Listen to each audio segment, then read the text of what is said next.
বর্তমানে আশেপাশের পরিবেশটা এতটা পরিমাণ নেগেটিভিটিতে ভরে গেছে যে এই মুহূর্তে দাঁড়িয়ে মানসিকভাবে নিজেকে কন্ট্রোল করে নিজের কাজটা করে যাওয়াটা কিন্তু খুব কঠিন একটা বিষয়। আশেপাশে অনেক কিছু ঘটছে, অনেক খবর হচ্ছে, আমাদের সবই দৃষ্টিগোচর করছি আমরা, কিন্তু কিছুতেই কোনো কিছুকে আমরা কন্ট্রোল করতে পারছি না। তো যাই হোক, তো আজকের এই ভিডিওর মাধ্যমে আমি কিছু আরআরবিপিও সম্পর্কিত যে কাট অফ কী হতে পারে, এক্সপেক্টেড কাট অফ কী হতে পারে, সেটা নিয়ে আমরা আলোচনা করব। প্রথমে বলে রাখি, আমি নিজে এক্সাম দিয়ে এলাম আরআরবিপিওর। আমার সেকেন্ড ডেতে ফার্স্ট শিফট ছিল, সকাল 8টা থেকে এক্সাম ছিল। তো কোশ্চেন প্যাটার্ন আমার মোরাললেস একই রকমই লেগেছে, ঠিক আছে। আগের যে সমস্ত পরীক্ষাগুলো আমরা দিয়েছি আর কি প্রিলিমিনারি লেভেলে আরআরবিপিওর, তো কাছাকাছি একই রকমই প্রশ্ন লেগেছে।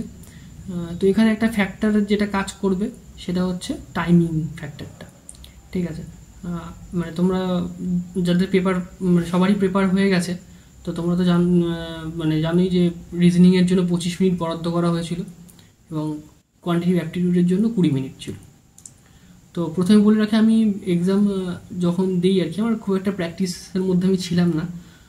তো সে কারণে আমার রিজনিং আমি আউট অফ 40-তে 25 মিনিটে 35 করেছি, আর কোয়ান্টিটিভ অ্যাপটিটিউড আউট অফ 40-তে 22 করেছি, টোটাল করেছি 57 আউট অফ 80। তো আমার যে শিফটটা ছিল সেই শিফটে আমার মনে হয়েছে রিজনিংটা ইজি টু মডারেট লেভেলের, আর ম্যাথটা কোয়ান্টিটিভ অ্যাপটিটিউডটা মডারেট লেভেলেরই ছিল, ঠিক আছে।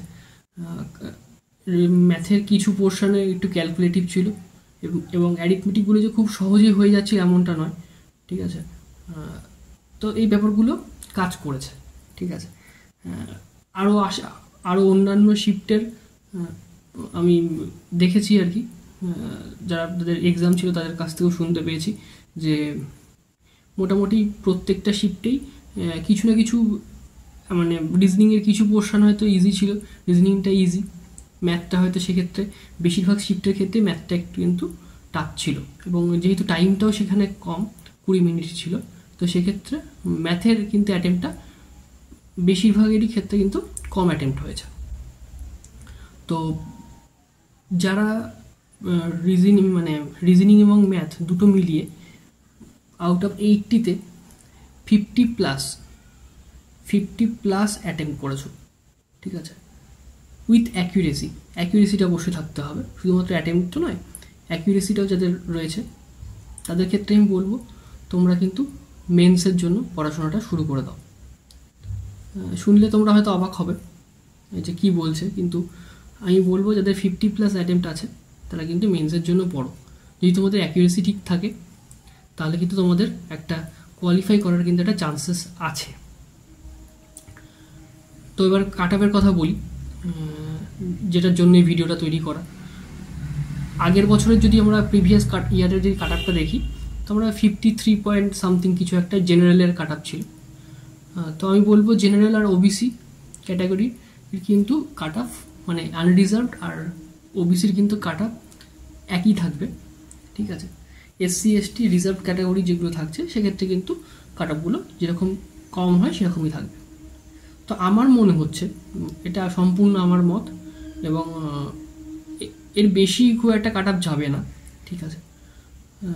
তো আমার মনে হচ্ছে 51 to 54 এই রেঞ্জের মধ্যেই কিন্তু 2024-এর আরআরবিপিও প্রিলিমিনারি এক্সামের কিন্তু কাট অফটা জেনারেল আর ওবিসি এবং ওবিসি এই দুই ক্যাটাগরি কিন্তু কাট অফটা লাই করবে ওয়েস্ট বেঙ্গলের জন্য, ঠিক আছে। ওয়েস্ট বেঙ্গলের বাইরে থেকে যারা অ্যাপ্লাই করেছো বা বাইরের স্টেটের যারা রয়েছো তাদের ক্ষেত্রে আমি বলবো তোমাদের স্টেটের কীরকম, যদি তোমাদের স্টেটটা হাই রেঞ্জের কাট অফের মধ্যে থাকে, ঠিক আছে, এবং সেক্ষেত্রে আমি বলবো কিন্তু তোমাদের একটা তার থেকে একটু বেশি যাওয়ার সম্ভাবনা, কিন্তু বেশিরভাগ স্টেটের ক্ষেত্রে এই 51 থেকে 54 এই রেঞ্জের মধ্যে কিন্তু থাকবে।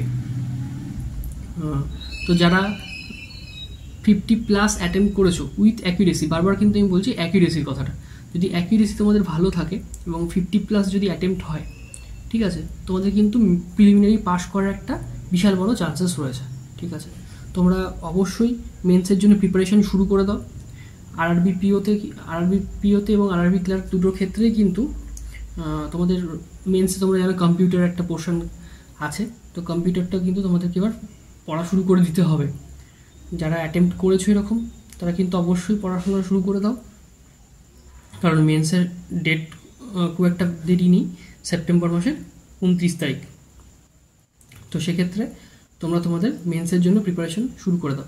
আরআরবি ক্লার্কের পরীক্ষার তোমরা অনেকেই হয়ে গেছে, সেক্ষেত্রে যদি অ্যাটেম্প্ট তোমাদের মন মতো হয়, ঠিক আছে, আমার মনে হয় আরআরবি ক্লার্কের ক্ষেত্রেও কিন্তু সেমভাবে কিন্তু কাট আপটা কমার কথা। ঠিক আছে, তো এই ছিল আরআরবি পিওর আমার একটা এক্সপেক্টেড কাট আপের কথা আমি বললাম, 51 থেকে 54। ঠিক আছে, এর মধ্যেই কাট আপটা থাকবে। তো যাই হোক, ভিডিওটা থেকে বেশি বড় করছি না, এই অবধি ভিডিও থাকুক। তো যদি ভিডিওটা ভালো লেগে থাকে তাহলে অবশ্যই একটা লাইক করে দিও, চ্যানেলে নতুন হলে সাবস্ক্রাইব করে দিও, কমেন্টের মাধ্যমে জানাও যে তোমাদের অ্যাটেম্প্ট কত ছিল আরআরবি পিওর ক্ষেত্রে। ঠিক আছে, আর মেন্সের জন্য তোমরা যদি কোনো রকম স্ট্র্যাটেজি ভিডিও আমি অবশ্যই নিয়ে আসবো আরআরবি পিও মেন্সের ঘিরে। তো এই ছিল আজকের ভিডিও, তো দেখা হচ্ছে নেক্সট ভিডিওতে।